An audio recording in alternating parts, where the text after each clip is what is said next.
satanique, maléfique, démoniaque, mystique contre ta vie, contre ta famille, le Saint-Esprit a pour responsabilité de te faire entrer dans la gloire éternelle lorsque Christ viendra chercher son Église.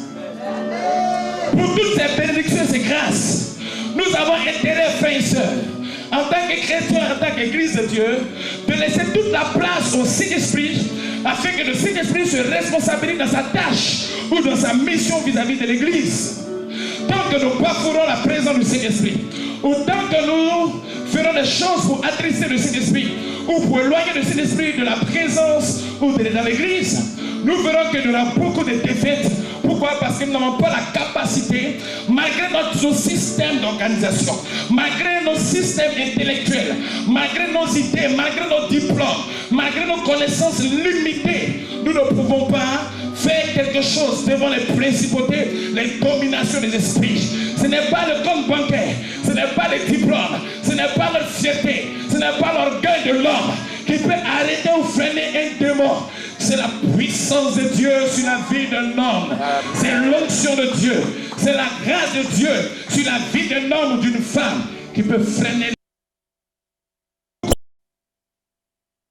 Il restaure mon âme et il me conduit dans les sentiers de la justice. Et il précise à cause de son nom. Et il dit: quand je marche dans la vallée de l'ombre de la mort, je ne crains aucun mal. Il dit: ton bâton et ta houlette me voici mon réconfort. Il dit: tu dresses une table entre moi et mes adversaires et tu oins d'huile ma tête et ma coupe déborde. À cause de l'onction de Dieu, à cause de la puissance de Dieu, à cause de la grâce de Dieu, à cause de la faveur de Dieu sur ta vie, ils te chercheront, ils ne te trouveront pas. Ils chercheront, ils ne te trouveront pas. Ils passeront à gauche, Dieu te fera passer à droite. Ils chercheront pour te déstabiliser. Mais comme vous ne pourrez pas savoir, on ne saura jamais.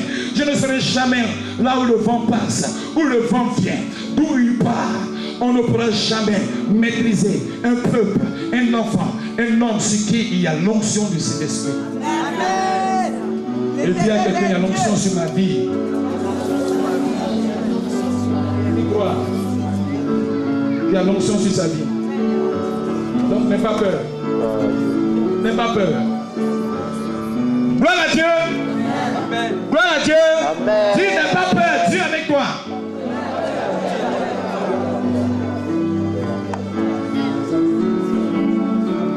Il dit à Pierre, il dit: Pierre, parce que tu as eu cette révélation. Vous voyez, Pierre vient de donner une parole qui est forte, une parole puissante. En fait, Pierre vient d'avoir une révélation assez profonde de la personne de Jésus de Nazareth. Gloire à Dieu. Pierre vient d'expérimenter quelque chose et seul Dieu peut donner quelque chose. Ce n'est pas la capacité humaine. Ce n'est pas la stratégie des hommes. Ce n'est pas quelque chose qui est donné par la nature humaine. Jésus dit, parce que plusieurs diront, chacun disait quelque chose de Jésus. On dit Jean-Baptiste, on dit Élie. Jésus appelle ses disciples parce qu'ils étaient avec lui pendant 3 ans. Il marchait avec lui pendant 3 ans. Il les appelle maintenant, il les met à côté. Il dit: mais qu'est-ce que. Et chacun disait quelque chose. On sait ce qu'on dit de toi. On dit: tu es Jean-Baptiste. On dit: tu es Élie. On dit: tu es l'un des prophètes. Chacun disait. Et il leur demande maintenant: vous, que dites-vous que je suis? Et personne n'a pu donner cette réponse à Jésus. Personne n'a pu répondre à Jésus. Parmi les 12, personne. Parce qu'il suivait Jésus. Vous voyez, il suivait Jésus par la forme. Il a dit souvent qu'on suit Dieu par la forme. Ça veut dire qu'on n'a pas réalisé véritablement notre appel. On pense qu'on est chrétien, c'est le fruit du hasard. Dites que ce n'est pas du hasard.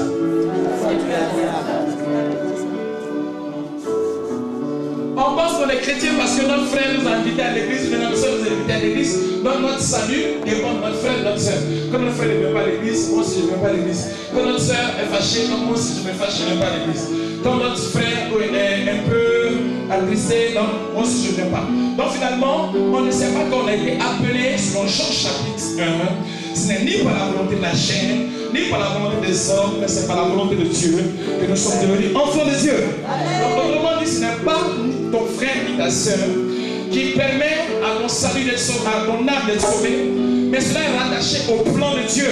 Ça veut dire que Dieu a utilisé un simple canal qui est ton frère, ta soeur, le pasteur, qui que ce soit, afin que tu t'approches de lui. Mais le véritable organisateur de ce plan, de ce programme, c'est Dieu lui-même. C'est pour cette raison que je voudrais que tu dises Dites à celui qui est à côté de toi, celle qui est à côté de toi, tu n'es pas chrétien ou tu n'es pas chrétienne par le hasard. Tu n'es pas chrétien.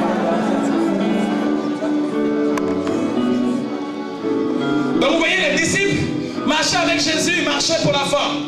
Alors Jésus va poser une question qui va bloquer tout le monde. Normalement, ça devait être assez évident pour que chacun donne une parole tout de suite à Jésus. Mais il y a eu ce homme, Pierre, qui regarde Jésus et qui dit à Jésus, tu es le Fils du Dieu vivant. Tu es le Messie. C'est toi le sauveur qu'on attend. C'est toi le sauveur dont les prophètes parlent. Le prophète Isaïe, le prophète Zacharie, le prophète Ézéchiel, tous ces prophètes-là, c'est de toi en réalité qu'ils parlent. Même Moïse, depuis son ministère, depuis des années, des milliers d'années, c'est de toi qu'il parlait. Tous les prophètes qui sont passés, en fait, c'est de toi que ces prophètes parlaient. Gloire à Dieu. Amen. Gloire à Dieu. Amen. Pierre donne cette parole et Jésus regarde Pierre et dit à Pierre, ce que tu viens de dire, en réalité, ce que tu viens de dire ne vient pas d'un homme. Mais c'est Dieu lui-même qui t'inspire ces choses. Parce que l'entendement humain ne peut percevoir cette réalité. L'entendement, les sacrificateurs, des personnes qui sont censées connaître ces choses n'ont pas su ces choses. M'ont rejeté. Mais Dieu a donné aux personnes de ce qui n'ont aucune valeur. La Bible dit, Dieu a payé, Dieu a donné la sagesse aux enfants. Dieu a donné la sagesse à ceux qu'on méprisait, ceux qu'on bafouait, ceux qu'on négligeait. Afin que par leur apparence, par leur petitesse ou bien par le comportement, l'action qu'on manifestait vis-à-vis d'eux, la gloire soit donnée à Dieu, afin que le monde voie que Dieu prend les choses faibles ou les choses viles pour confondre la sagesse des hommes. Parce que la Bible dit la sagesse des hommes est une folie devant Dieu, mais la folie de Dieu est une sagesse éternelle. Et il fait cette promesse, il dit, tu es Pierre et sur cette pierre je bâtirai mon église. Lorsqu'il dit à Pierre, Pierre en tant qu'homme il est Pierre, mais lorsqu'il parle de cette pierre, donc le roc, il parle de la parole, la révélation donc du Messie. Donc Jésus lui-même étant la pierre, la révélation que Pierre donne de Jésus étant Messie, c'est cette révélation, donc sur cette parole, je bâtis mon église. Donc Jésus lui-même étant le Messie, la parole, l'église est bâtie sur Jésus. Et il dit, les portes des séjours des morts ne peuvent point contre mon église. Ça veut dire que frère, il y a des portes qui sont des portes sataniques maléfiques. Il y a des portes des séjours des morts. Il y a des portes sataniques. Il y a des portes maléfiques qui nous maintiennent. Il y a des portes qui viennent, que l'ennemi a dressées dans les domaines sensibles, les domaines importants de nos vies. Frère, je vais donner rapidement la définition d'une porte. On entre maintenant dans le vif du sujet. La définition d'une porte. Lorsqu'on parle de porte, on parle d'une structure qui nous permet d'entrer, d'avoir accès. Donc on parle de porte, on parle d'entrée, on parle d'accès, on parle de passage. La porte, pour cette église, nous connaissons, il y a plusieurs portes. Et je peux parler de la porte principale. Je vois tout le monde entrer par la petite porte, c'est la porte principale. Tout le monde entre. Dans une maison, il y a une porte. Gloire à Dieu, une porte d'accès. Il peut y avoir des portes secondaires, mais il y a toujours une porte principale. Aussi, dans un pays, il y a une porte. Et ce qui peut représenter la porte d'un pays, c'est soit les frontières. Ce qui peut représenter la porte d'un pays, c'est soit l'aéroport, ou aussi, c'est donc le port. Donc, c'est la mer où il y a des trafics qui sont opérés. Donc, l'aéroport représente la porte d'entrée d'un pays. C'est pour cette raison aussi, les frontières aussi représentent la porte d'entrée dans un pays. C'est pour cette raison que tout pays conscient ou tout pays responsable, pour protéger ses structures, protéger ses biens ou protéger ses ressortissants, aura une politique de prévention, mais une politique de sécurité. Donc vous voyez, à chaque frontière, il y aura la douane et la police qui est chargée de pouvoir protéger les frontières de chaque pays. Donc la porte nous permet de pouvoir avoir accès. La porte est le passage. Donc aussi, dans la réalité spirituelle en tant qu'enfant de Dieu, il y a ce qu'on appelle, je prends l'exemple de Paris ici, si on veut parler d'une porte de Paris, on peut parler de l'aéroport Charles de Gaulle, on peut parler d'autres aéroports. Ça représente la porte d'entrée. On peut entrer à Paris, on peut entrer en France, donc l'aéroport. Vous voyez qu'il y aura toujours des contrôles, parce que la porte doit être soigneusement protégée. Gloire à Dieu. Et aussi dans le niveau spirituel, dans la vie spirituelle, il y a aussi ce qu'on appelle des portes spirituelles. Selon Jean chapitre 10, verset 7, Jésus dit, je suis la porte. Il dit, en vérité, je suis la porte des brebis. Et lorsqu'il parle des brebis, il parle de qui?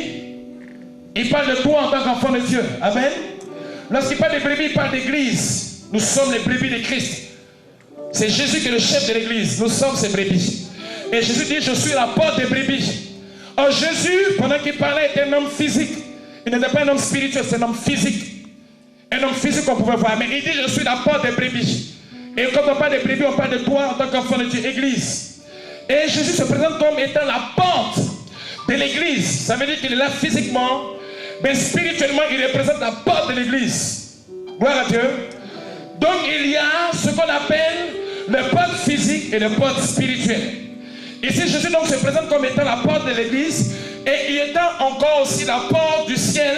Ça veut dire l'intermédiaire entre le peuple de Dieu et Dieu. Donc il devient donc l'intermédiaire, cette porte qui relie les hommes, donc les chrétiens, à la présence de Dieu. Dans le monde spirituel, il y a ce qu'on appelle les portes. Et les portes spirituelles sont différentes des portes physiques. Vous voyez, j'ai pris l'exemple d'une frontière. La frontière est physique, on la voit. Gloire à Dieu. L'aéroport est physique, on peut voir l'aéroport. Il y a des portes qui sont des portes physiques. L'entrée là, on n'a pas besoin de voir spirituellement. La porte est là, on peut entrer, on peut sortir. C'est une porte physique. La porte physique, on peut la voir par les yeux physiques. Mais il y a ce qu'on appelle la porte spirituelle, comme Jésus se présente, étant la porte des brebis. Donc il ne dit pas qu'il est la porte d'une église physique, d'un bâtiment, d'un temple physique. Il dit la porte de l'église. Or nous savons que l'église, ce n'est pas le bâtiment, c'est l'enfant de Dieu. Et nous sommes plusieurs. Donc il dit il est la porte, ça veut dire que spirituellement, il représente la porte. Spirituellement, il est le chemin par lequel nous devons passer. Et il représente donc cette porte. Et si on doit avoir accès à notre vie, il nous faut passer par la porte qui est Jésus. Si Satan, les démons, les sorciers veulent avoir accès à ta vie, ils doivent passer d'abord par qui? Par Jésus qui est la porte. Parce qu'il faut d'abord passer par la porte pour avoir accès à la maison. La Bible de notre corps est le temple du Saint-Esprit. Donc Jésus est la porte de notre corps. Jésus est la porte de ce temple. Jésus est la porte de notre vie. Donc avant d'avoir accès à notre vie, il nous faut passer par la porte qui est Jésus. C'est pour cette raison que Dieu, la Bible nous dit, les anges ont été envoyés par Dieu pour exercer un ministère auprès de tous ceux qui doivent hériter du royaume de Dieu. Autrement dit, il y a des anges qui ont la responsabilité de protéger cette structure spirituelle, ça veut dire notre corps spirituel, afin que l'ennemi n'ait pas accès à notre vie, Jésus lui-même étant donc cette porte principale. Gloire à Dieu. La différence, frère, entre une porte physique et une porte spirituelle, c'est qu'une porte physique, nous pouvons la voir physiquement, comme cette porte que nous pouvons voir, l'aéroport, nous pouvons voir, le port que nous pouvons voir, dans la maison, la porte, nous pouvons voir, et ce sont des portes spirituelles. Les portes physiques sont des portes que nous ne pouvons pas voir des yeux physiques. Il nous faut voir ces portes-là des yeux spirituels. Gloire à Dieu. Jésus dit, je suis la porte. Tu ne peux pas voir cette porte-là physiquement. Il dit, je suis la porte, et en réalité, il est la porte. Il dit, en vérité, lorsque Jésus dit deux fois, en vérité, c'est pour montrer la crédibilité de ce qu'il déclare. Gloire à Dieu. Ça veut dire ce qu'il dit est vrai. En vérité, je suis la porte. Ce qu'il dit est vrai. Il est la porte. Et on ne peut pas avoir accès au royaume de Dieu, on ne peut pas avoir accès à l'église ou à l'enfant de Dieu sans passer par cette porte. Jésus dit encore, il dit, personne ne peut entrer dans la maison d'un homme fort sans avoir lié l'homme fort. Ça veut dire que tu ne peux pas avoir accès à la maison d'un homme si tu n'as pas lié cette personne-là. C'est une réalité spirituelle. Personne ne peut entrer dans la vie d'un chrétien. Personne ne peut entrer dans la vie d'un enfant de Dieu, quand je parle de chrétien ou enfant de Dieu, consacré véritablement à Dieu, sans passer par la porte qui est Christ. Donc déstabiliser d'abord Christ. Oh frère, la Bible nous dit aucun homme, aucune principauté, aucune entité ne peut aller contre l'autorité de Dieu manifestée dans notre vie. Ça veut dire que personne ne peut dompter Christ. C'est pour cette raison que personne ne pourra avoir accès à ta vie. Dis Amen. Amen. Est-ce que nous sommes là? Amen. Personne ne pourra avoir accès à ta vie parce que Christ est assis comme un fondement solide dans ta vie. Parce que Christ est le roc de ta vie. Il a ce fondement, il a cette fondation. Il a cette porte que personne ne peut pénétrer, personne ne peut briser, personne ne peut lier. Il est la porte spirituelle de notre vie. Donc la différence entre la porte physique, nous pouvons la voir. Je reviens sur cette définition pour qu'on réalise, parce que quand on va entrer dans les différentes portes pour qu'on garde toujours en pensée qu'est-ce qu'une porte spirituelle. Amen. Parce que c'est ça le but. Le but, c'est de briser toutes les portes spirituelles maléfiques, sataniques. Si nous n'avons pas la définition, si nous ne connaissons pas ce qui représente une porte, l'ennemi peut prendre le contrôle de certains domaines de notre vie parce que nous ne connaissons pas certaines choses. Et la Bible dit, mon peuple périt par... Dieu dit, mon peuple périt par manque de connaissance. Dieu doit détruire l'ignorance. Dieu doit détruire ces choses en nous afin qu'on soit des chrétiens qui ne vacillent pas, des chrétiens qui ne flottent pas, des chrétiens fermes qui expérimentent la gloire et les promesses de Dieu pour leur vie. Les portes spirituelles donc sont différentes des portes physiques. La porte physique, nous pouvons la voir. Mais la porte spirituelle, nous ne pouvons pas la voir des yeux physiques. Il faut la voir des yeux spirituels. Ce lieu est un bâtiment. Ce lieu est un bâtiment construit de main d'homme. Mais spirituellement, ce lieu aussi est un bâtiment. Comprenez? Ce lieu est le temple, un lieu consacré pour Dieu. Donc c'est physique, nous voyons. Mais spirituellement, ce lieu représente aussi un bâtiment spirituel, donc une maison spirituelle. La Bible dit notre corps est le temple du Saint-Esprit. Notre corps, nous le voyons physiquement. Mais la Bible aussi nous parle de ce corps spirituel. La Bible dit notre maison est une maison spirituelle. Notre corps est une maison spirituelle. Ça veut dire que notre corps est physiquement, on peut toucher cette enveloppe que nous pouvons voir, rattaché au sang, rattaché à beaucoup de choses. Mais à côté de ça, il y a notre corps qui est une maison spirituelle. Et dans cette maison, il y a des personnes qui habitent, il y a des entités qui habitent, qui sont des entités spirituelles. Donc soit la présence de Dieu, soit le Saint-Esprit habite, ou bien les puissances maléfiques démoniaques habitent. Donc notre corps d'abord est une maison. D'abord nous voyons ce corps comme un temple physique, comme Paul le dit. Mais aussi c'est une maison spirituelle parce que la Bible dit, nous représentons le corps de Christ. Donc nous sommes un bâtiment aussi spirituel. Nous avons en nous cette double personnalité ou cette double nature, la nature physique que nous pouvons toucher, voir, et la nature spirituelle. La nature physique, le corps, et la nature spirituelle qui est attachée au domaine de l'esprit et de l'âme que nous ne voyons pas. Est-ce qu'on peut voir l'âme de quelqu'un? Est-ce qu'on peut voir l'esprit de quelqu'un? Est-ce qu'on peut voir le corps de quelqu'un? On peut voir le corps de quelqu'un. Gloire à Dieu. Touche celui qui est à côté de toi. Vous voyez? Il y a des moments où il ne faut pas dormir.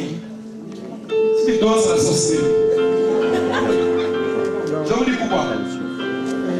Parce qu'il y a des moments où, frère, nous devons veiller pour être bénis. Amen.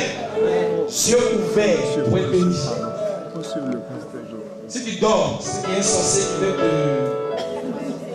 il veut que tu passes à côté de ta grâce. Qui est venu dans l'intention de dormir à cette veillée? Pourquoi tu dors? Dis bien pourquoi tu dors. Tout le monde, yeux ouverts. Amen. Gloire à Dieu. Voilà. Dieu. Voilà. Jacob devait être béni toute une nuit. On devait changer son histoire. C'était une seule nuit que Dieu devait changer son histoire. C'est une seule nuit que Dieu peut changer ton histoire. Tu sais? Est-ce que vous savez ça? Dans une seule nuit, Dieu peut changer notre histoire. Une seule nuit. Amen. Une seule nuit, Dieu peut changer ton histoire. Je ne dis pas 2 nuits, une seule nuit. Jacob a vu son identité changer. Jacob a vu son héritage transformé. Jacob a vu l'accomplissement du plan de Dieu une seule nuit. Il a combattu avec qui? L'ange de l'Éternel. Il a pris un coup. Il était épuisé, le coup encore, la douleur. Mais il sait que c'est l'heure de sa bénédiction, il ne dort pas. Quand c'est l'heure de notre victoire, on ne dort pas, frère. On ne dort plus, hein? On ne dort plus. Oui. On te dit, viens avoir le travail, ou on va te payer 3 000 €. Viens à 6 heures. Tu vas venir à 8 heures.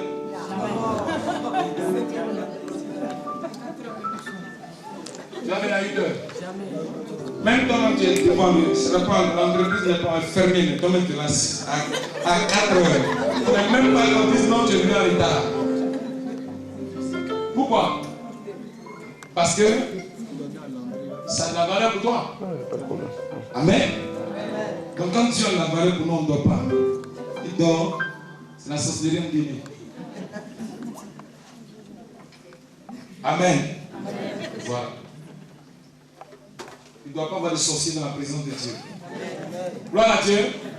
Gloire à Dieu. Voilà. Les choses spirituelles sont des réalités spirituelles et ce sont des choses que nous possédons par la fermeté et l'engagement. Amen. Gloire à Dieu. Un tel enseignement, c'est un enseignement qui change notre identité, notre vie. Ce n'est pas un enseignement, on va prier ou bien on va gêner. Non. C'est la réalité du combat spirituel de tous les jours. Gloire à Dieu. Amen. Gloire à Dieu. Amen. Vous voyez, si j'entre ici, je dis sors. J'entre ici, je dis sors. Qui va sortir? Sors. Sors, c'est vague. Mais quand je viens et puis je demanderai sors, il identifie. Satan, tu es vaincu. Oh, Satan, c'est pas Satan qui est là. Esprit de mort sort, ce n'est même pas esprit de mort. La situation là, c'est autre chose. Mais comment tu pourras combattre efficacement contre la situation que tu vis? C'est quand tu connaîtras toi-même la situation, tu connaîtras des stratégies pour pouvoir mener le combat pour que cette situation soit décantée. Est-ce que pour ça on peut dormir? Quand un chien te poursuit, avant que le chien s'arrête, attends que le chien s'arrête d'abord, toi ne t'arrêtes pas. Vous voyez? Quand un chien te poursuit, tu t'arrêtes. Hein? Tu t'arrêtes? Non. Dès que les chien ne s'arrête pas, tu ne t'arrêtes pas. Comment c'est pas ça? Quand les problèmes nous fatiguent là, est-ce qu'on a le temps de s'asseoir? Il faut savoir, dis à quelqu'un, il faut savoir ce que tu veux. Essaie de venir. Ce que tu veux. Voilà. Amen. Gloire à Dieu. Oui, parce que les chrétiens ont l'art de la facilité. Dis à quelqu'un, ce n'est pas biblique, la facilité. On va prier aujourd'hui, tu vas prier comme tu n'as jamais prié.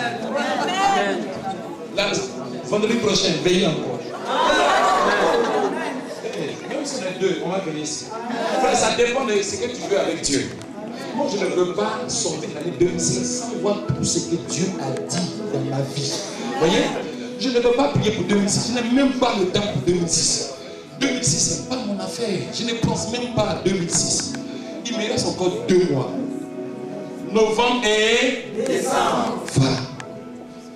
Dieu bénit les autres. Pourquoi toi, il ne bénit pas?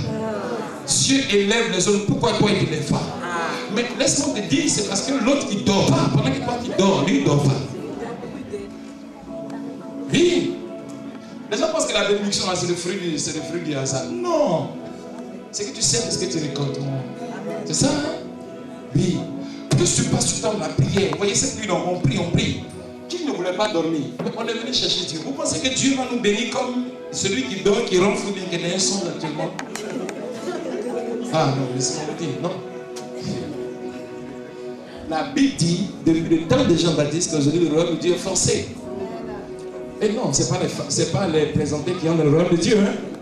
Non, frère, c'est pas ça. Le royaume de Dieu, là, c'est la force. Baga, dit que quelqu'un a palabre. C'est pas palabre physique, hein, spirituel. Ton corps dit dort, ton dit dort pas. Aujourd'hui, là, on est en train de prendre quelque chose qui va te changer toi-même. On ne dit dort pas. Oui. Toute une nuit, Abraham et Jacob combat avec l'ange. S'il ne résistait pas pour recevoir la bénédiction de Dieu, l'ange allait partir. Et puis c'est fini. Oh, c'est cette nuit-là que Dieu voulait le bénir. Les gens pensent que la bénédiction, on va voir Dieu descendre du ciel. Non, il ne descend pas. Dieu ne descend pas comme ça. Il est déjà là. Par son esprit, il opère. Comment on peut expliquer qu'à une veillée, 2 ou 3 personnes sont bénies et puis la masse n'est pas bénie, la foule n'est pas bénie? Parce que ce n'est pas les mêmes dispositions de cœur que nous avons. Amen. Avant de venir, si je prie, encore, pour ne même pas passer à côté de ce que Dieu a pour vous, je suis resté à ne pas être distrait par quoi que ce soit dans le bureau, genoux à terre, prie, Seigneur, bénis chaque personne. Tant que et si je ne priais pas, quand je priais à la maison, je n'ai pas eu de vision comme j'ai eu dans le bureau. Ça veut dire que si je ne faisais pas des heures supplémentaires dans la prière, il n'y avait rien à voir. Est-ce que Dieu ne m'aime pas? Bon. Il y a un homme de Dieu qui a prié, qui priait. Il avait l'habitude de prier 10 heures, 15 heures. Il s'est habitué à ça. Et Dieu veut l'amener à une autre dimension. Et il a prié.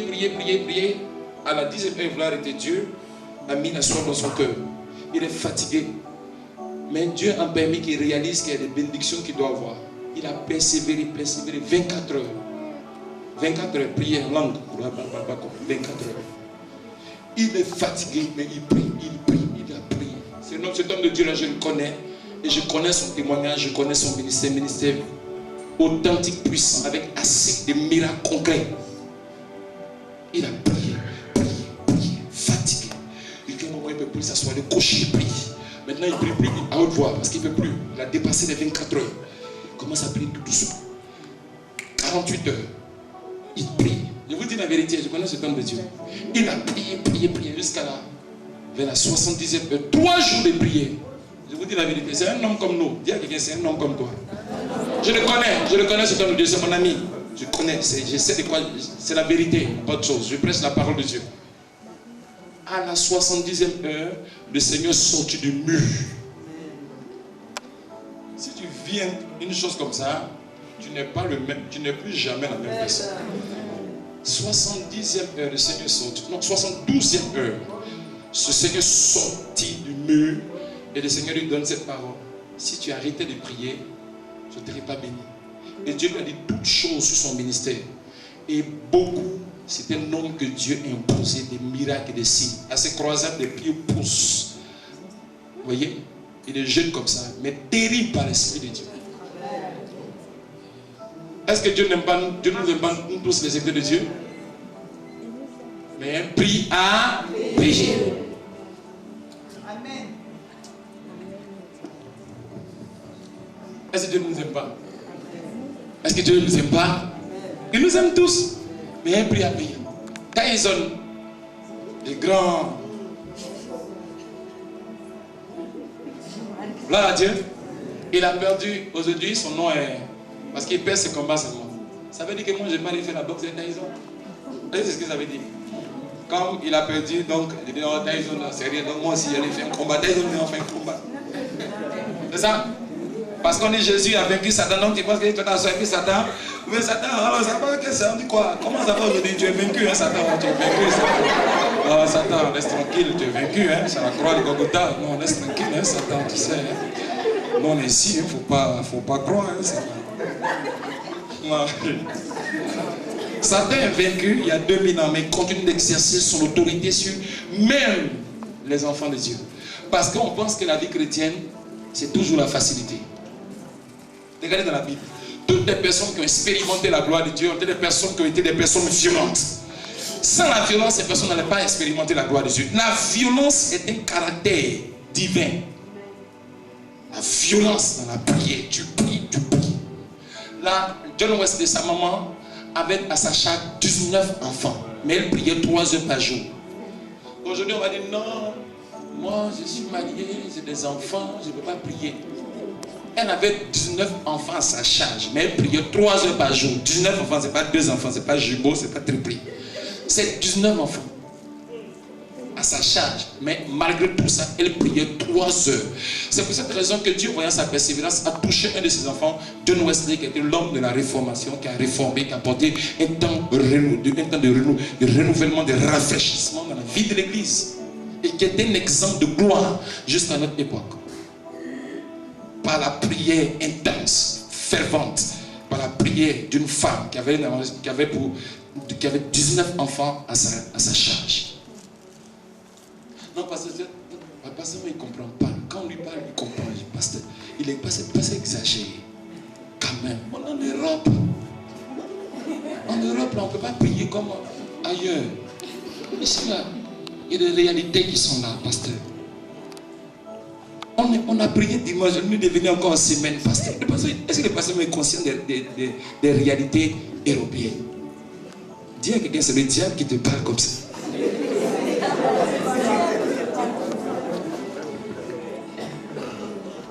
Dans le jour, il y a combien d'heures? Il y a 24 heures.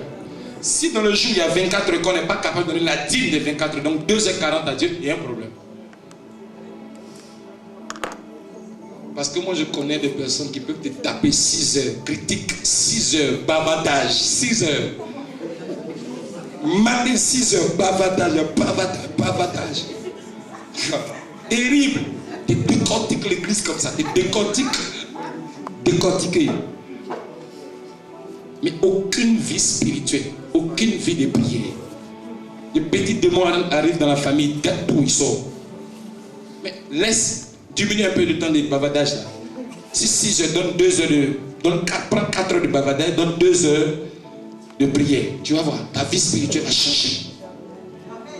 Oui, les démons n'auront plus accès à ta vie comme ça. Les sorciers ne vont pas venir se promener et puis te toucher comme ça. Non.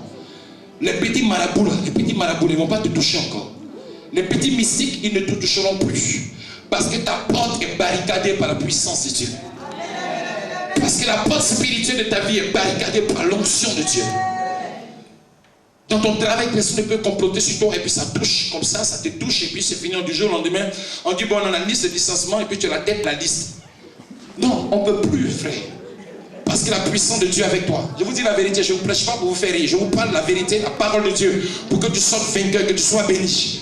Non, je ne parle pas pour ton corps, je parle à ton âme, au nom de Jésus. Parce que quand l'âme est touchée, il y a un changement, une régénération. La Bible dit, je prie continuellement le Seigneur afin qu'il vous donne l'esprit de révélation. Ça veut dire que ça ne touche plus le domaine physique, le domaine spirituel. Gloire à Dieu. Si notre vie spirituelle, si nous réalisons le sens de notre vie chrétienne, ça change beaucoup de choses autour de nous. Amen. C'est toute la raison que l'enseignement que nous avons aujourd'hui, l'enseignement que nous donnons est important. Il ne faut pas jouer avec ça. Quand on parle de porte spirituelle, on nous parle de la réalité du combat spirituel. Amen. Donc on ne dort pas. Je ne veux pas voir quelqu'un dormir. Si je vois quelqu'un dormir, je vous laisse le micro, je prends mes affaires, je pars. Amen. Gloire à Dieu. Parce que laissez-moi vous dire quelque chose. Lorsque vous dénoncez les réalités spirituelles, celui ou celle qui est l'intermédiaire ou le canal qui est utilisé par Dieu pour révéler les mystères, révéler les secrets du royaume de Dieu ou du royaume des ténèbres, il y a des attaques. Vous savez ça? Vous savez ça?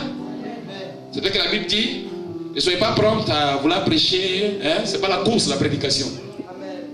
Ou le ministère, ce n'est pas la course. Hein? Dieu ne t'a pas dit de faire quelque chose, attends ton temps. Amen. Voilà, attends. Gloire à Dieu. Amen. On ne court pas, ce n'est pas la course. Oh Bill, je cours avant toi. Non. La vie chrétienne, c'est la persévérance. On ne court pas au rythme de l'autre, on court au rythme de la parole de Dieu. Donc quand on est chrétien, si on est béni individuellement, on n'est pas béni collectivement, hein? On est béni individuellement. Donc si tu ne fais pas attention, même celui, la Bible dit, le diable vient comme un ange de lumière. Donc le diable peut être celui même qui est à côté de toi. Tu comprends? Il est utilisé, il peut être utilisé consciemment ou inconsciemment par l'ennemi. Donc c'est pour ça qu'il est important de pouvoir être toujours vigilant. Vigilant et ferme. Selon Éphésiens, il dit prenez les armes spirituelles afin de devenir ferme. Après avoir tout surmonté. Ça veut dire que tu as mené le combat, tu as prié, tu as jeûné, tu as prié, tu as jeûné, tu as prié, tu as jeûné. Au moment où tu vas te bénir, tu t'endors. Il y a un problème. Il ne faut jamais dormir.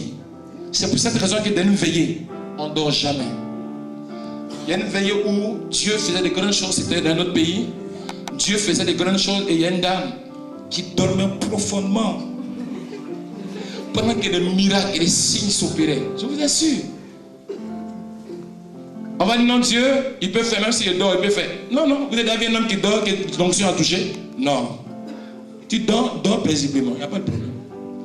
Mais les miracles s'opéraient autour. Donc il y a une personne qui a été touchée et qui a poussé un cri. La femme s'est levée, agouti. En fait,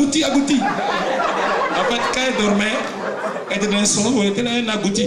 Pendant que la bénédiction de Dieu touche les vies sociales, elle s'est agoutie. Ça, c'est pas la sorcellerie. Si c'est pas la sorcellerie, c'est quoi?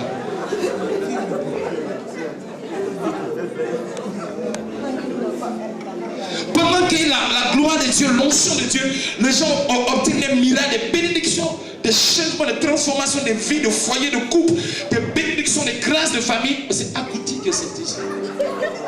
Ça montre qu'elle est dans la chair, mais elle est ancrée, fondée dans la chair.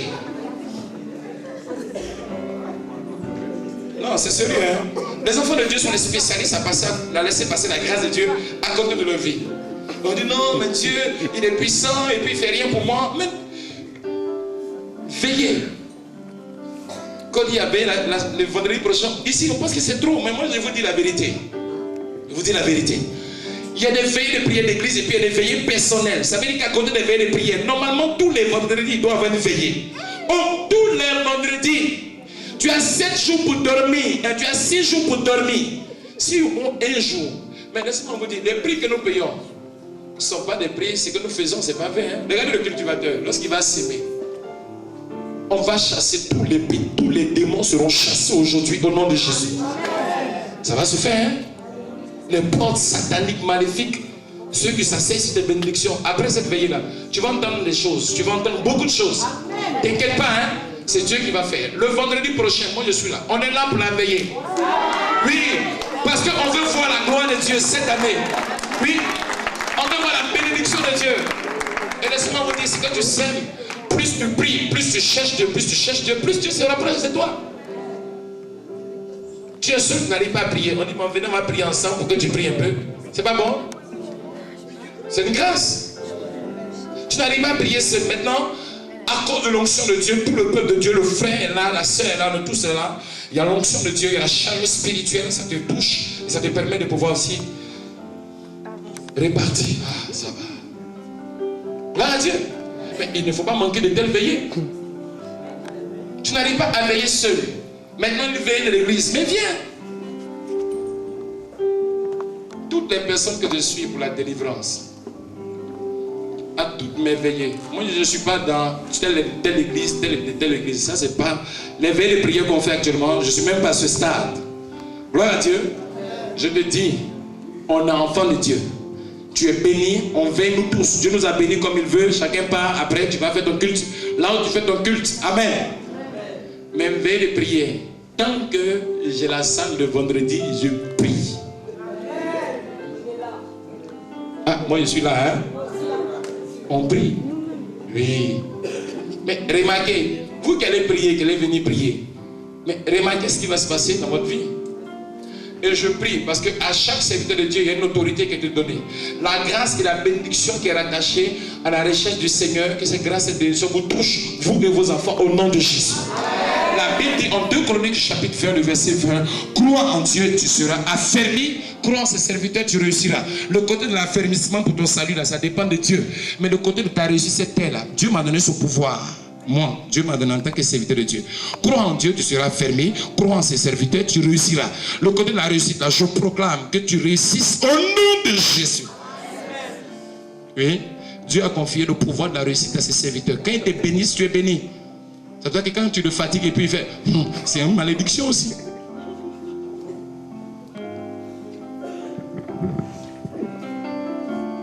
Gloire à Dieu. Amen. Gloire à Dieu. Amen. Ça va pour tout le monde? Amen. Donc on continue dans les portes. Amen. Voilà.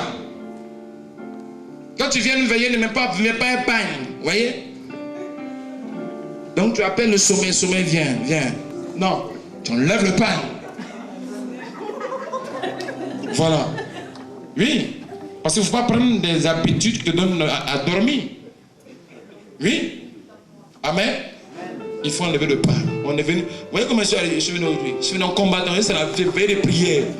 Ce n'est pas un costume. Non, ça c'est dimanche. Aujourd'hui c'est veille de prière. On prie, on transpire, on prie. Gloire à Dieu. Et Dieu n'est pas dans l'apparence, Dieu est dans le cœur. Si ton cœur le cherche, il te bénira. Amen. Alors la porte spirituelle. Je vais parler de ce qui représente une porte spirituelle. Une porte physique, nous pouvons la voir. Les portes spirituelles, donc, sont des portes que nous ne pouvons pas voir par les yeux physiques, mais il faut les voir par les yeux spirituels. Maintenant, qu'est-ce qui représente ou qu'est-ce qui constitue une porte spirituelle dans notre vie? Gloire à Dieu. On a dit il y a des portes spirituelles sataniques et il y a des portes spirituelles de Dieu. Donc il y a des portes divines. Gloire à Dieu. Parce qu'il y a deux royaumes. Le royaume de Dieu et le royaume de Satan.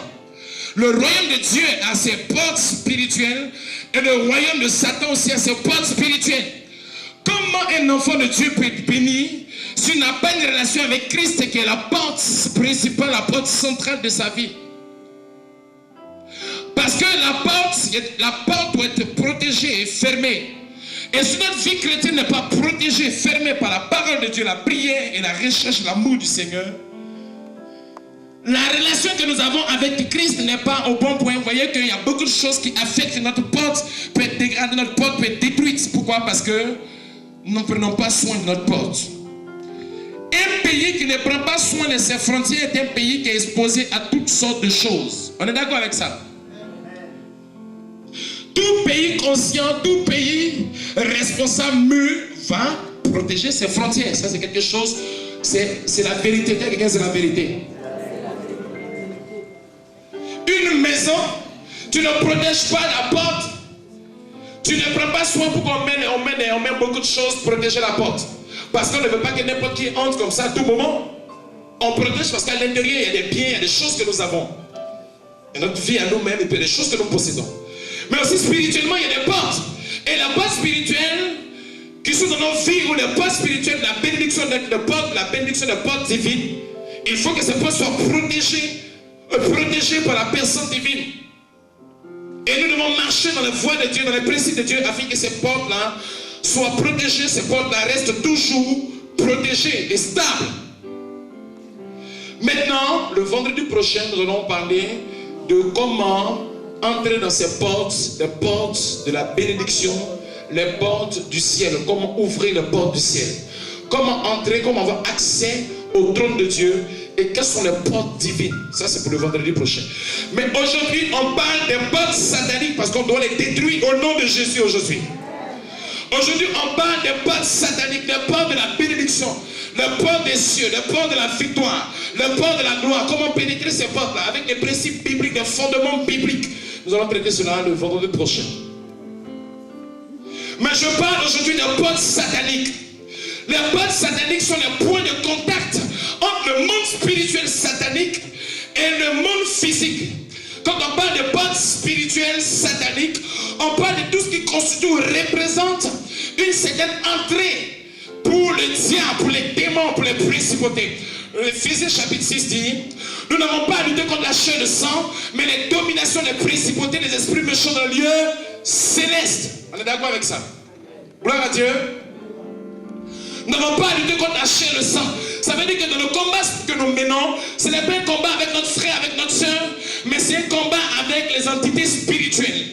Donc les démons, les principautés, les dominations que la responsabilité de détruire nos vies, de détruire nos finances, de détruire. La Bible dit, dès l'instant où on a accepté Jésus comme Seigneur Sauveur, un enfant de Dieu. Et dès l'instant que nous confessons que nous sommes enfants de Dieu, il y a un combat qui est déclaré avec le monde spirituel satanique. Tu ne peux pas dire non, moi je ne fais pas ce combat parce que je suis un enfant de Dieu, je ne suis pas allé provoquer le diable, non, le diable peut même me provoquer. C'est faux. Le diable n'attend pas qu'on le provoque avant de venir, lui-même il n'avertit même pas, et puis il vient quand il veut. La Bible dit le diable rôde autour des enfants de Dieu afin de détruire, il est comme un lion rugissant afin de détruire. Donc le diable a la responsabilité de te détruire, il ne veut pas que tu réussisses. Il veut que tu sois toujours asservi, il veut qu'on soit asservi. Il veut qu'on soit maintenu, il veut qu'on soit esclave. Il ne veut pas qu'on entre dans la victoire. Il ne veut pas que notre destinée change. Le diable ne veut pas que quelqu'un entre dans le royaume de Dieu. Le diable fera tout pour qu'on n'en entre pas dans le royaume de Dieu. Le diable fera tout pour qu'on passe à côté du plan de salut de Dieu. Le diable fera tout pour ne pas qu'on réussisse, qu'on connaisse la promotion dans le travail. Le diable fera tout pour qu'on puisse dépendre des autres. Le diable fera tout pour que notre identité se rattache aux autres. Le diable fera tout pour nous asservir, nous dominer. Comme Pharaon a dominé Israël pendant un temps, pendant 430 ans. Pourquoi? Parce que la Bible nous dit, et on va prendre la parole de Dieu. Alors j'ai besoin de 2 micros. Je veux qu'il y ait des personnes qui vont lire à cause du temps, parce qu'on va passer un moment important pour la délivrance, pour le combat spirituel. Alors prends le micro, prends une Bible, donnez le micro à une autre personne. On va lire. Parce que je vais commenter rapidement, je vais m'appuyer sur l'enseignement pour qu'on gagne du temps. Prenez vos Bibles, ceux qui ont les micros. Donnez un deuxième micro. Ça fonctionne ce micro-là. Voilà, prenez vos Bibles. Alors je vais expliquer une première porte qui est une porte satanique maléfique. Prenons Ézéchiel chapitre 16. On a parlé de portes spirituelles. Gloire à Dieu. On va parler de portes spirituelles sataniques. Afin que tu mènes bien ton combat. Gloire à Dieu. Gloire à Dieu. Voilà, pour qu'on mène bien le combat. Tu sais avec qui tu combats et comment combattre avec lui. Comme je donne l'exemple, si je viens et dis sors, personne ne sortira parce qu'on n'est pas nommé. Tu vas maintenant, quand tu pries, quand tu combats, tu vas parler à telle chose. Au nom de Jésus, tous les démons, toutes les principautés, les dominations, qui ont un mandat satanique maléfique, qui exerce un certain contrôle ou un certain pouvoir. Si tel domaine de ma vie, à partir de cette porte, je vous commande au nom de Jésus, à partir de ce soir, que vos œuvres sont détruites. Vous n'avez aucune influence sur moi. Et quand vous vous lèverez pour me nommer, toute nomination est détruite. Et tout ce que vous avez décrété sur les ordonnances maléfiques, ces choses sont annulées. Quand tu pries comme ça, Satan sait ce que tu dis. Et il sait que tu n'es plus la même personne. Mais non, oh non, Satan, tu es vaincu. Non, non, non. Ça va? Ézéchiel chapitre 16. À partir du verset 1. Verset 1, du verset 1 jusqu'au verset 5. Verset 4, verset 5. Et une autre personne va prendre Ézéchiel.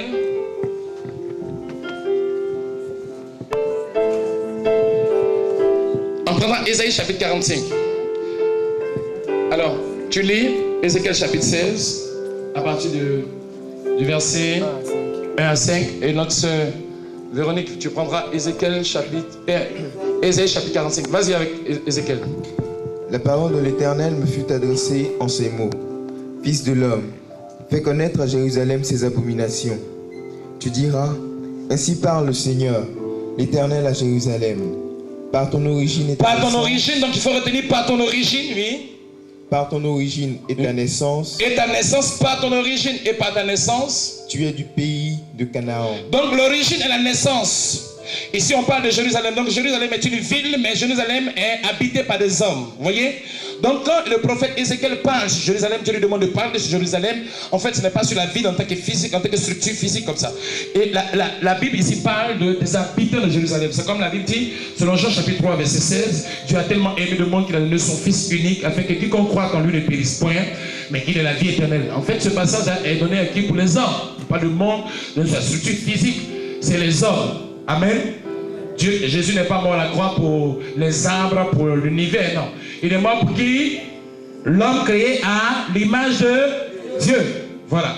Donc ici c'est le Jérusalem. Donc on parle des habitants de Jérusalem. Et il dit par ton origine et ta naissance, tu es du pays de Canaan. Tu es du pays de Canaan. N'oubliez pas, par ton origine et par ta naissance. En fait, Dieu explique les difficultés, les problèmes que Jérusalem, que les habitants vivent. Pourquoi il y a telle situation, pourquoi il y a tel problème, pourquoi il y a telle difficulté. Dieu commence à révéler les choses cachées, hein, vous voyez, afin que le peuple de Dieu puisse prier et le peuple de Dieu sorte libéré à partir de toutes ces influences-là. Donc, par ton origine et ta naissance, tu es du pays de Canaan, oui. Ton père était un Amoréen. Ton père était un Amoréen. Et ta mère une Essienne. Et ta mère une Essienne. Donc vous voyez que ici, qu'est-ce qui se passe? Il y a un métissage. Il y a un métissage. Donc le père est Amoréen et dans notre version dit Hittite, la mère est Hittite. Donc Étienne, c'est ça? Donc il y a un métissage. Et c'est de ce métissage-là, donc d'un côté le père Amoréen, le côté mère Hittite. Et donc c'est par ce brassage qu'il y a eu un métissage. Donc Jérusalem, ses habitants sont, si on veut dire, des métis. Donc ils sortent de deux origines, comment? Différentes. Oui? À ta naissance, au jour où tu naquis. À ta naissance, au jour où tu naquis. Ton cordon n'a pas été coupé. Ton cordon n'a pas été comment? Coupé. Or, pour les femmes, et tout le monde le sait ici, le cordon est ce qui permet à l'enfant d'avoir l'air, de pouvoir respirer aussi, de pouvoir avoir la nourriture. Et pour que l'enfant puisse bien se former, tout ça, il y a donc cette nécessité donc, du cordon. Et quand l'enfant sort à la naissance, il faut couper le cordon pour que l'enfant puisse être comment? Libre. Parce que le cordon, momentanément, avait sa place pendant un temps. Mais maintenant, ce cordon représente un obstacle à l'épanouissement de cet enfant. Il faut couper le cordon. On suit bien? Voilà. Donc, continue. Tu n'as pas été lavé dans l'eau pour être purifié. Pour être purifié. Donc il devait toujours dans une situation de péché, une situation d'abomination. Donc il n'est pas encore purifié, il n'est pas encore lavé, sanctifié. Oui. Tu n'as pas été frotté avec du sel. Tu n'as pas été frotté avec du sel. Tu n'as pas été enveloppé dans des langes. Tu n'as pas été enveloppé dans les langes, oui. Nul n'a porté sur toi un regard de pitié. Bon, gloire à Dieu. Gloire à Dieu. Gloire à Dieu, je vais m'arrêter là. Regardez un peu ici. On nous parle donc des origines. Des origines de Jérusalem. Donc, des origines et la naissance. Donc, d'un côté le père amorien, d'un côté la mère hittite. Donc, deux origines différentes qui exercent un certain contrôle ou un certain pouvoir sur les habitants parce qu'ils sortent donc de ce brassage-là. Gloire à Dieu. Donc, spirituellement, c'est Dieu qui parle. Mais ce que Dieu donne ici, c'est la réalité spirituelle. En fait, à cette époque-là, le peuple de Dieu tombait dans l'idolâtrie à tout moment aussi facilement. L'idolâtrie, c'est quoi? L'idolâtrie, c'est adorer une personne ou une structure et donner l'adoration que Dieu a. Le droit d'adoration est donné à Dieu. Enfin, c'est Dieu qui doit être adoré. Mais adorer une structure ou un homme, vénérer une structure, vénérer un homme, donner une certaine considération, une certaine valeur à un individu et à une structure. Voici le sens donc de l'idolâtrie. La Bible dit l'idolâtrie en tant que telle est une abomination devant Dieu. Et quiconque pratique l'idolâtrie est en abomination devant Dieu. Et pour cela mérite des sentences qui sont des sentences données par Dieu. Et la Bible nous dit, pendant la marche dans le désert, Dieu dit à Moïse de dire au peuple que jamais l'idolâtrie soit vue ou connue du peuple. Pourquoi? Parce que l'idolâtrie expose la grâce et la faveur de Dieu dans la vie du peuple de Dieu. Aussi longtemps qu'il y a l'idolâtrie dans la vie de l'homme de Dieu, de l'enfant de Dieu, du serviteur de Dieu, ou l'idolâtrie dans la vie du peuple de Dieu, il y a un déséquilibre qui s'est fait. Et il y a une porte spirituelle qui est ouverte. Mais cette porte spirituelle qui est ouverte est une porte satanique maléfique. Donc l'idolâtrie représente une porte spirituelle satanique. Gloire à Dieu. L'idolâtrie représente une porte spirituelle satanique. Et comme l'idolâtrie représente une porte spirituelle satanique, ça veut dire que le diable a accès à Jérusalem parce que Jérusalem est dans l'idolâtrie. Or, l'idolâtrie est une pratique non divine, mais une pratique satanique. Donc, quiconque pratique l'idolâtrie, en fait, s'expose dans le sens où il crée une brèche dans sa vie. Et cette brèche-là représente la porte d'accès où le diable a accès.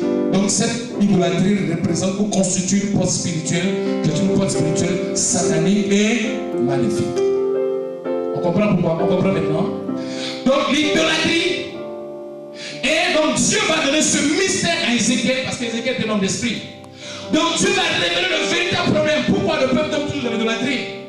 Ils ont prié, ils ont fait toutes sortes de choses. Mais il y avait un véritable problème, c'était la source, l'origine. Quelle est l'origine du problème, la source du problème? Tu vas voir un médecin, tu es malade, et le médecin traite le cas, il traite en surface. Il faut traiter le cas à l'intérieur, à la source, à la racine. Lorsque vous voulez détruire un arbre, ne coupez pas le tronc. Parce que ça peut encore repousser. Il faut détruire où? Il faut couper où? À la racine. Cherchez la racine. Pourquoi? Parce que c'est la racine qui maintient l'arbre. Quand nous touchons à la racine, l'arbre ne peut plus. L'arbre est déstabilisé. Donc nous devons traiter des cas spirituels ou traiter des problèmes spirituels. Nous ne devons pas les traiter en surface. Nous devons les traiter en profondeur. Parce que c'est en profondeur que finalement la malédiction sera brisée. C'est en profondeur que la pauvreté sera brisée. C'est en profondeur que le chèque sera brisé. C'est en profondeur que les influences sataniques maléfiques seront brisées. Donc Dieu révèle à Ézéchiel ici un mystère important.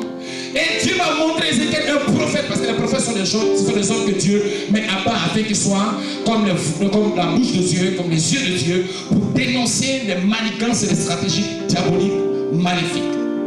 Gloire à Dieu. Donc il va révéler ici le mystère. En fait, à cause de l'idolâtrie, Jérusalem, si Jérusalem pratique l'idolâtrie, ou Jérusalem s'expose toujours, ils sont toujours désobéissants malgré les miracles et les signes. Le problème, Dieu révèle le problème. Quel est le problème? Le problème, c'est que la malédiction, ce qui le pousse à pratiquer toujours l'idolâtrie, malgré tout ce que Dieu peut faire ou dire, en fait, est rattaché aux origines. Dieu révèle ici à Ézéchiel que le véritable problème est rattaché depuis les origines, aux origines là-bas. En fait, qu'est-ce qui s'est passé? La Bible dit que le père est amorien. Donc Jérusalem sort d'un père amorien. le pays amorien, donc l'origine des Amoriens, ce sont des gens qui sont d'un lieu, qui sont d'un endroit où il y a l'idolâtrie.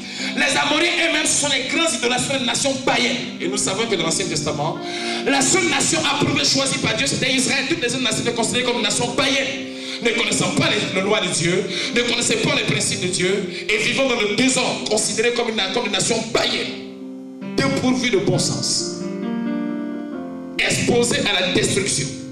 Donc, et c'est de ce métissage-là que Jérusalem sort. Donc, le peuple sort, ce n'est pas une naissance physique, mais c'est les origines. Ça veut dire qu'il y a eu un métissage dans le passé. Il y a eu des personnes qui se sont rencontrées dans le passé. Et finalement, de ces personnes-là, le peuple va grandir avec plusieurs métissages et ça va exposer et ça va créer l'idolâtrie. C'est une porte spirituelle satanique. Donc, les Amoriens sont les idolâtres. Donc, le père lui-même est idolâtre.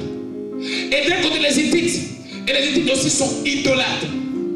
Toutes ces deux régions sont des régions qui sont proches du Jourdain. Alors, nous savons que les nations qui étaient proches du Jourdain étaient des nations qui vivaient dans l'idolâtrie. Gloire à Dieu. Et Dieu a dépossédé ces nations afin que le peuple de Dieu passe. Dieu est entré en jugement contre ces nations, parce que ces nations avaient des pratiques abominables. Et c'est de ce métissage-là que finalement Jérusalem est sorti. Donc ce n'est pas étonnant qu'ils sortent avec la rébellion, avec la désobéissance.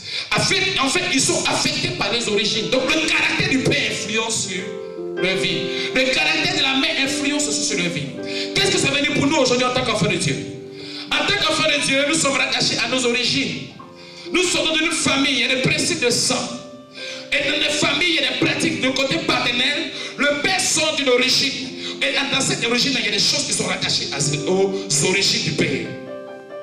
Dans chaque famille, le côté paternel a ses coutumes, a ses principes, a des lois ou a des choses, des traditions, des choses qui sont faites. Et ces choses-là, consciemment ou inconsciemment, représentent des portes sataniques maléfiques ouvertes où l'ennemi peut avoir accès et détruire certaines choses qui concernent notre vie. Pourquoi? Parce que nous sommes reliés à notre père, reliés à notre mère par le principe de sang. Tout le monde suit? Donc c'est ce qu'on appelle les liens héréditaires. Les liens héréditaires représentent donc les portes spirituelles sataniques ouvertes et l'ennemi peut pénétrer à tout moment à cause de la réalité donc de ces portes spirituelles qui sont rattachées à nos origines. Donc nos origines représentent donc des portes spirituelles ouvertes, des portes spirituelles sataniques.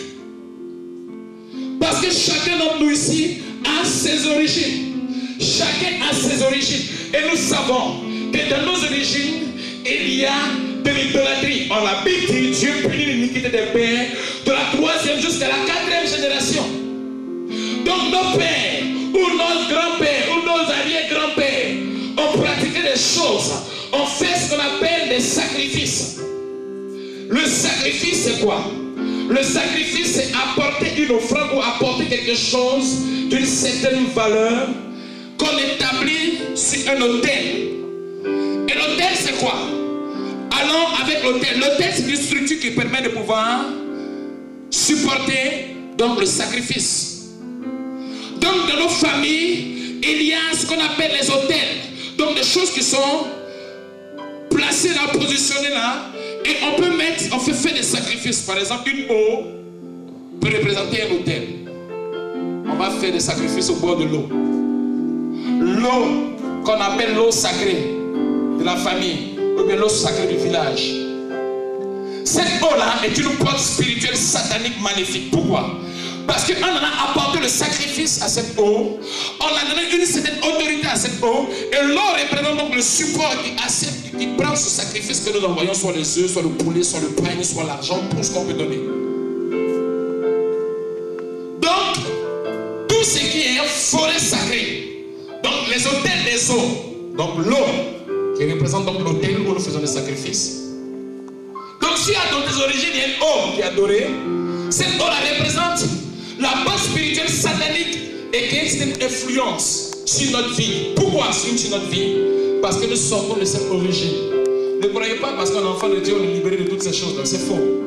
Tant qu'on ne passe pas par la délivrance ou le combat spirituel pour être libéré de ça, Satan, les démons peuvent utiliser encore ce même principe pour atteindre, pour toucher nos vies. Pourquoi? Parce que c'est ce même principe de sang. Et il y a des principes que Dieu établit, il ne bafouera jamais. Dieu ne bafoue pas ses principes. C'est lui-même qui établit ses principes. Gloire à Dieu. Gloire à Dieu. Nos origines représentent donc la porte d'entrée diabolique, une porte spirituelle satanique. Et qu'est-ce qui s'est passé? Il dit par l'origine, donc par l'origine que le père a mouru, la mère était donc des idolâtres.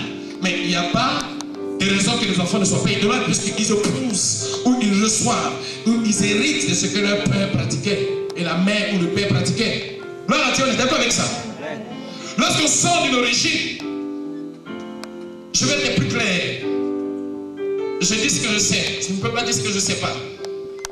Il y a une certaine partie de la terre où il y a plusieurs catégories, il y a plusieurs groupes ethniques.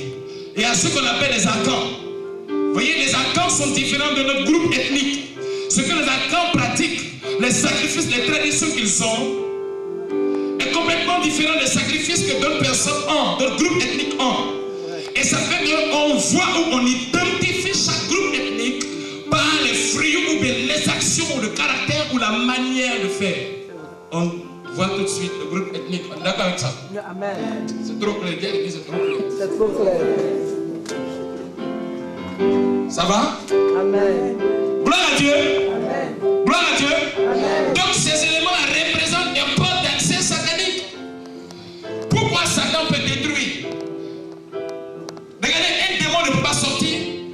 L'esprit humain de sorcellerie, parce que c'est l'esprit qu'on on aura un temps de combat spécialement pour l'esprit humain de sorcellerie.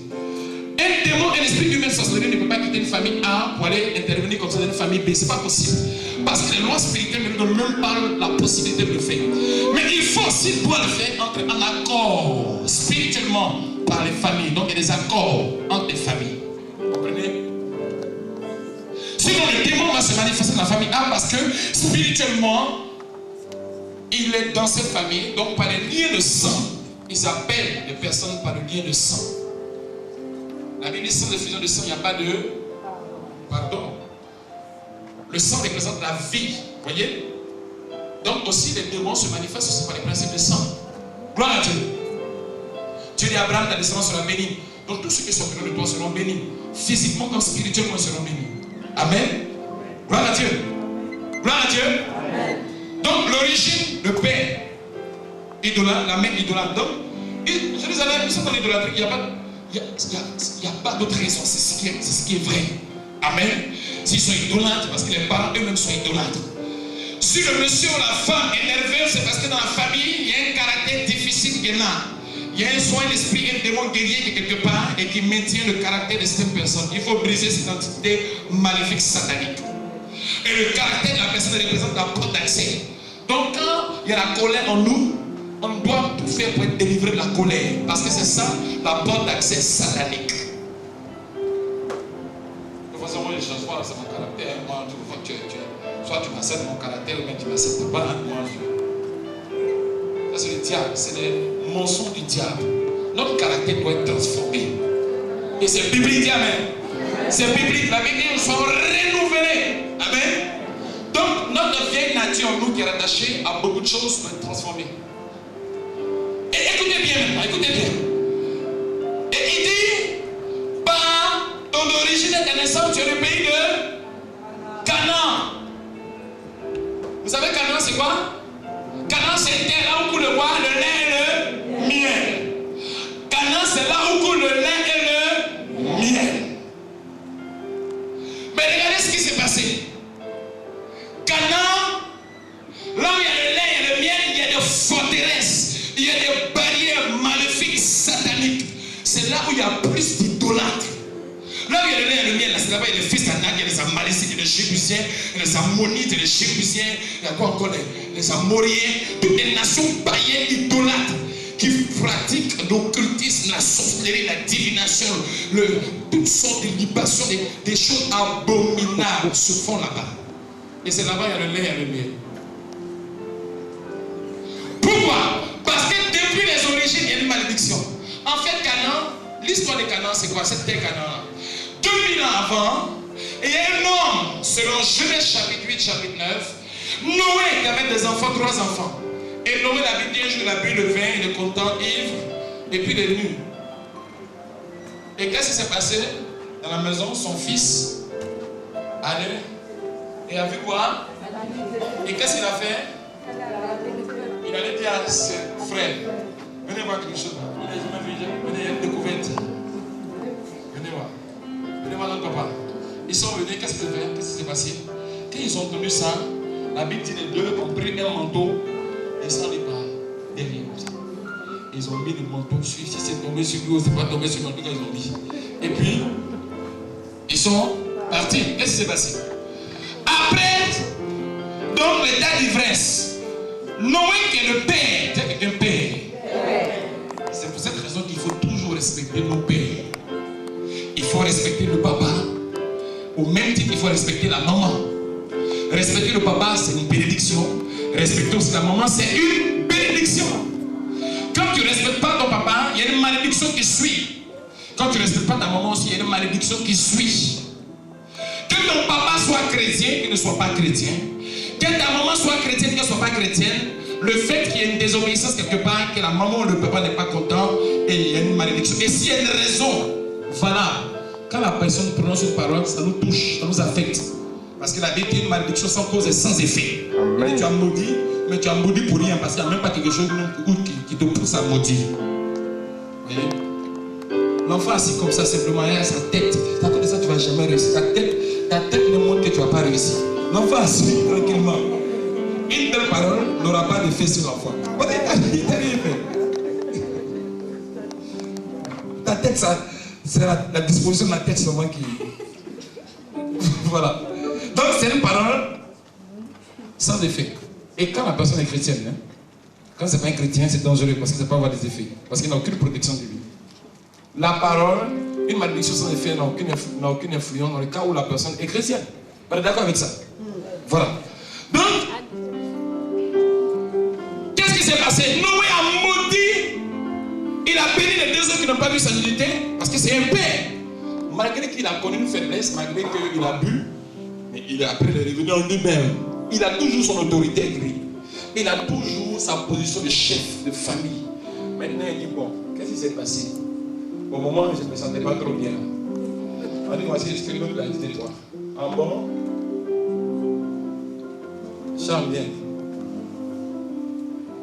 Qui est ton papa? C'est toi. Ah bon? Tu es sûr que c'est le nom de ton papa? Oui, c'est toi, c'est toi. Ah, tu n'es pas tombé du ciel alors? C'est moi ton papa? Oui, c'est toi. Bon. Tu allais exposer ma dignité comme ça. Charles, tu seras le dernier de tous tes frères. Tu ne réussiras pas. Tu vas aller en vadrouille à chaque fois. Tu vas aller de lieu en lieu. Tu ne connaîtras jamais de stabilité. Et puis après, quand la fille de parler, regarde ces deux enfants. Qu'est-ce qui s'est passé avec vous? Nous, on n'a pas regardé. C'est sûr. Non. Tout serait béni. C'est le béni. C'est le ceci. C'est le cela. Et quand il a fini, il a fini. Après, ils vont manger, après, ils vont se parler. Tout ça, mais la parole est déjà sortie, c'est sorti, c'est fini. Gloire à Dieu. Et effectivement, Charles sera maudit. Et c'est un homme qui va aller de lieu en lieu. Il est maudit sous une malédiction. Où il part, rien ne réussit. Et c'est lui qui va avoir un enfant. Il va avoir un enfant et puis il va donner le nom qu'il veut à son enfant. Et il appelle son enfant Canaan. L'enfant Canaan, il n'a rien fait. Il n'a jamais vu la nudité de Noé. Le petit-fils, il n'a jamais vu la nudité de Noé. Il n'a jamais tenu de près de loin dans un tel péché, d'une telle chose. Il n'a jamais vu la nudité de Noé. Mais parce qu'il sort de qui? Cham, qui a été maudit par Noé, donc lui aussi il est maudit. Et comme Canaan est maudit, il part dans la malédiction. Son père, Cham, est maudit. On lui a donné le nom, Canaan. Donc, Canaan est maudit. Et Canaan, il se promenait comme ça dans la malédiction. Et puis il avait une terre, il a donné son nom. Bon, pas la terre, on l'appelle Canaan. Et la terre aussi est maudite. Vous comprenez? C'est pour cette raison que lorsqu'on parle du nom d'une personne, la personne, en parlant le nom de notre père, de notre mère, on s'identifie à notre père, à notre mère. Donc le nom qu'on a a une influence aussi sur notre vie. Donc le nom aussi peut représenter une porte satanique ouverte.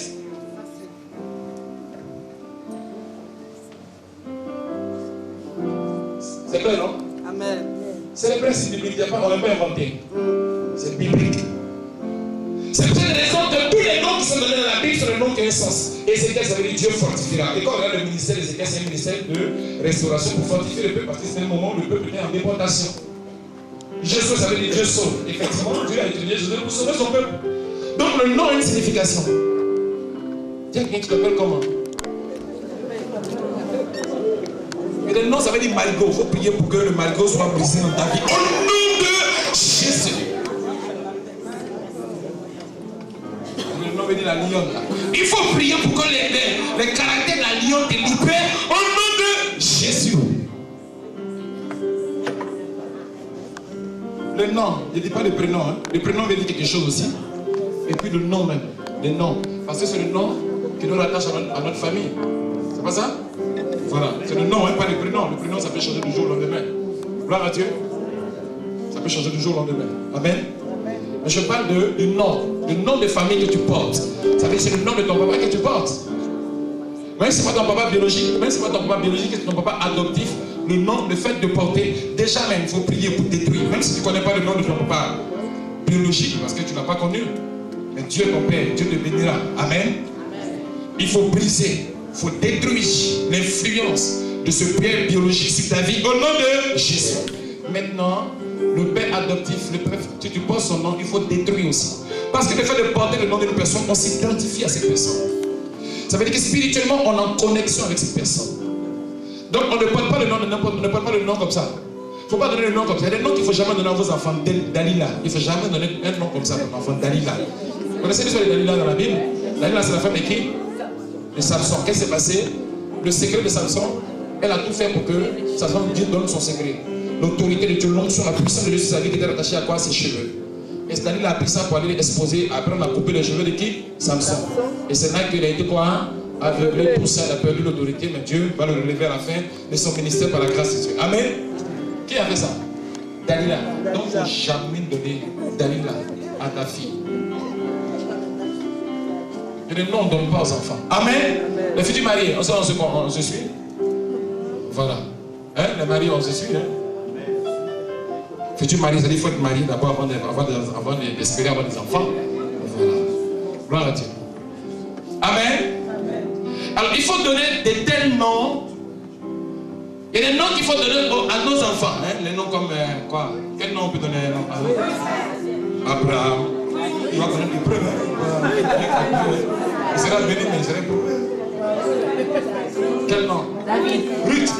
Ruth aussi, c'est un nom de gloire. Il preuve un peu dedans aussi. Hein? Jésus. Voilà, Jésus. Salomon. Salomon a fait dans l'Afrique que le royaume d'Israël divisé et réussi. David. Prospère, ça c'est mon nom. Hein? Je vais vous expliquer quelque chose par rapport à ça. Laissez-moi vous expliquer quelque chose par rapport à ça. Alors, Prospère, c'est un nom que mon père m'a donné et je n'ai jamais aimé ce nom, en fait, avant ma conversion. Parce que j'étais tout petit, je portais un nom. Entre mon âge, mon apparence et le nom, le jour et la nuit. Vous voyez? Donc, déjà à 4 ans, on m'appelait Prospère. Vous voyez, c'était un peu. Alors c'est un peu compliqué pour moi parce que, bon, vous voyez, c'est un nom qui est vieux, c'est un vieux nom. Alors, donc je n'aimais pas ce nom. Jusqu'à ma conversion, et puis j'ai réalisé que c'était un nom prophétique. Et c'est un nom qui, voilà, donc je dois prospérer, je dois réussir. Ça, il y a rien à faire, spirituellement, et puis à tous les niveaux. Amen. Bon, donc c'était une histoire. Quel autre nom? Samuel. Samuel, c'est un prophète de Dieu. Vous savez, Samuel était quelqu'un qui était éprouvé. Donc avant de donner Samuel à ton enfant, il faut bien regarder ton enfant avant de lui donner son nom. Gloire à Dieu.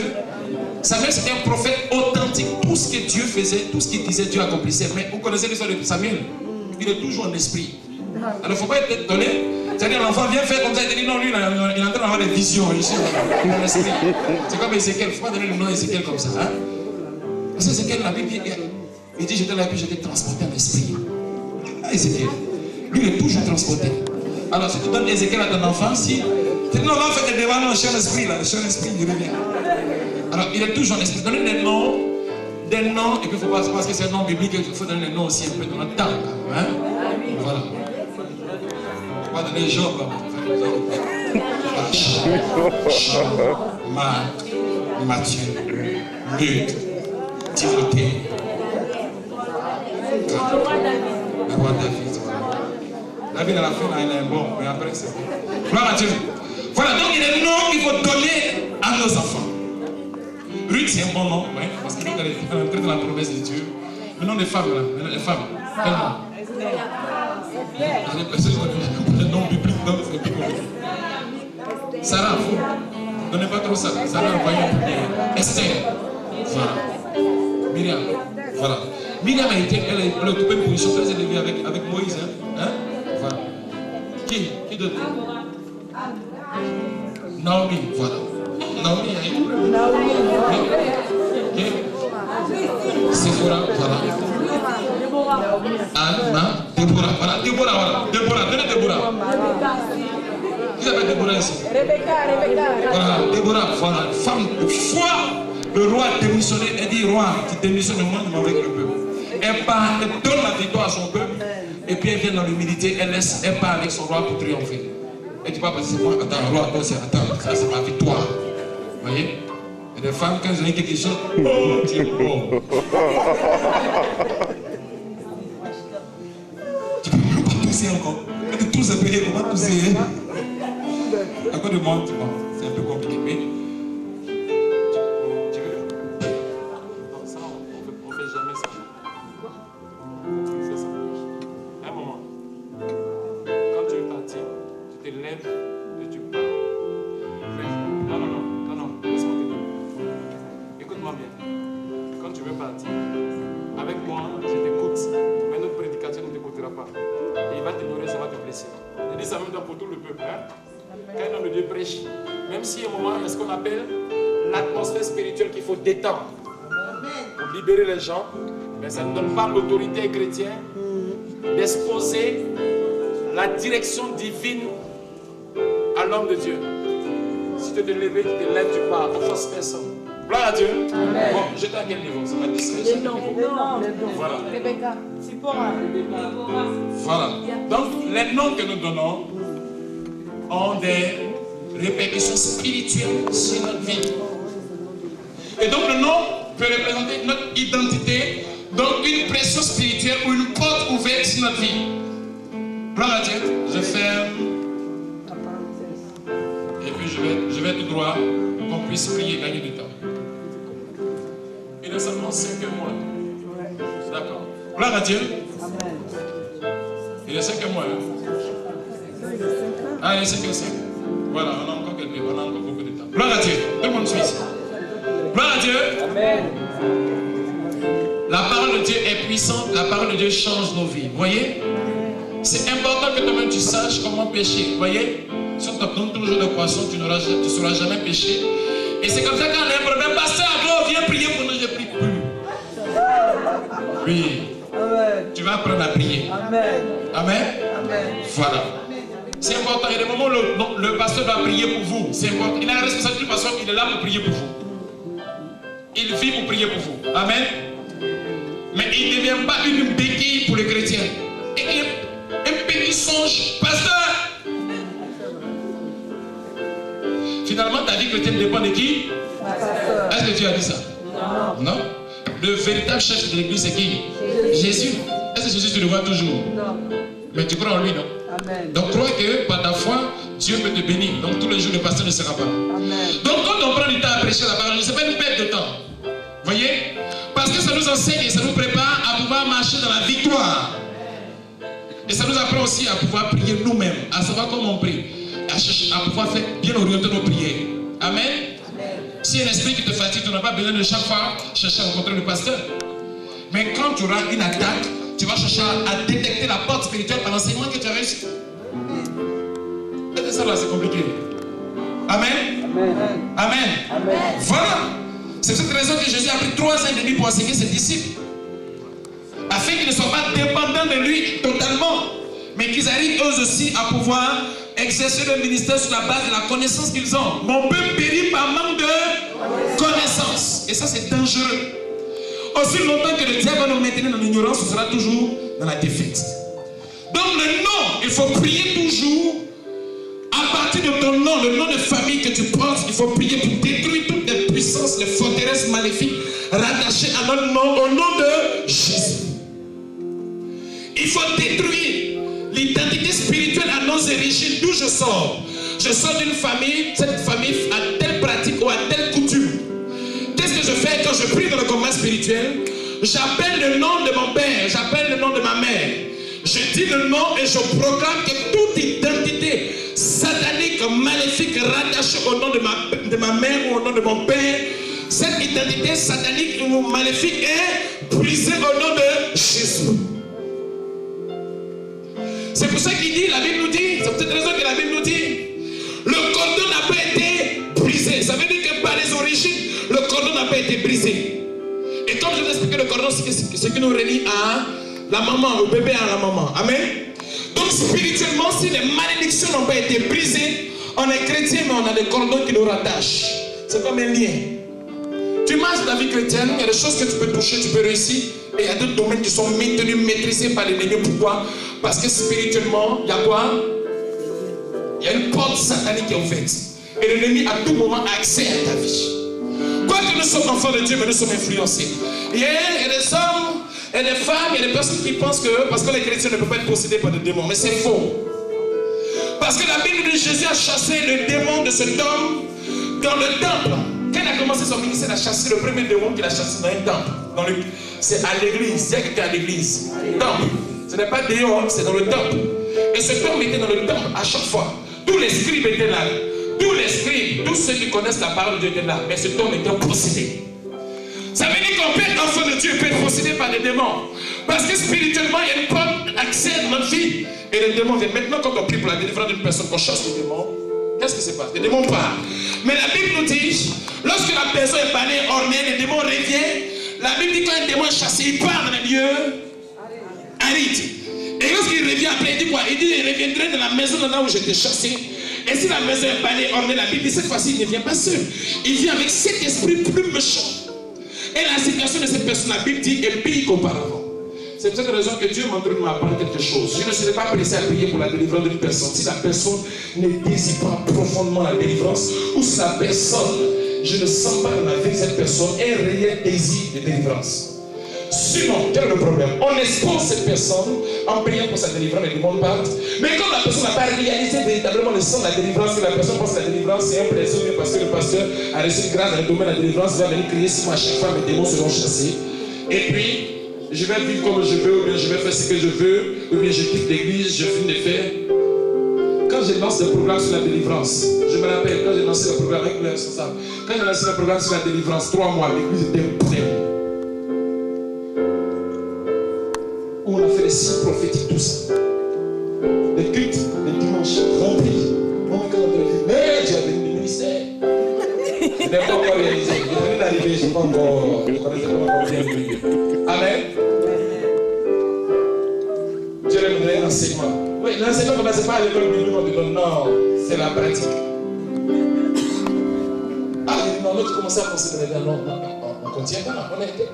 Ça fait 4 mois qu'on est là, lui. La salle est pleine, donc il faut commencer à penser comme ça. Dieu dit, attends, tu n'as encore rien vu, je vais t'aider. J'ai quitté 1 heure, 2 heures de distance. Tranquille, il est là au culte. Parce qu'on dit délivrant. Les démons se jouent aussi. Quand Dieu veut délivrer ça. Il ne va pas dire quelqu'un. Donc tous les démons cachés. La personne assise comme ça, elle ne sait pas qu'elle est l'esprit.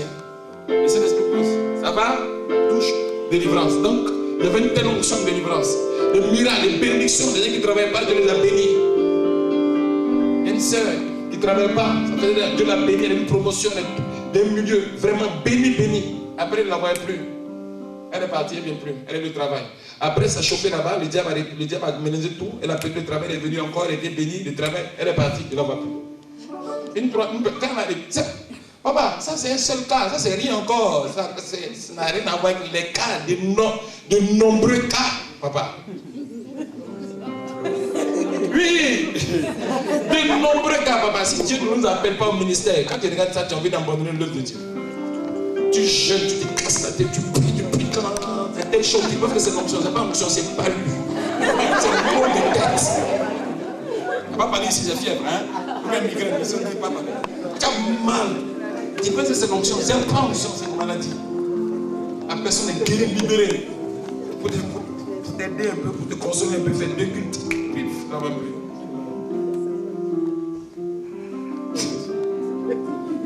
Papa, placez les briques. Les signes prophétiques que Dieu nous avait demandé, nous avait demandé l'huile d'onction. J'ai demandé papa qu'on envoie un peu d'huile d'onction, papa. Les gens sont venus avec la bouteille. Parce que tellement il y a des miracles, les gens ne peuvent même pas avoir pris. Mais la bouteille, s'il prend petit, ça va finir dans une bouteille. Dieu m'a aidé, Dieu m'a dit, demande des bouteilles là, tu vas garder ici. Sinon ça allait venir l'idolâtrie, les bouteilles là. Que tu as prié dessus là, ça allait dire idolâtrie. Quand on a un peu mal à la tête, il met un peu d'huile. Quand on a mal aux genoux, il met un peu d'huile. Quand il met un peu d'huile sur son cœur, moi c'est l'huile qui a l'huile.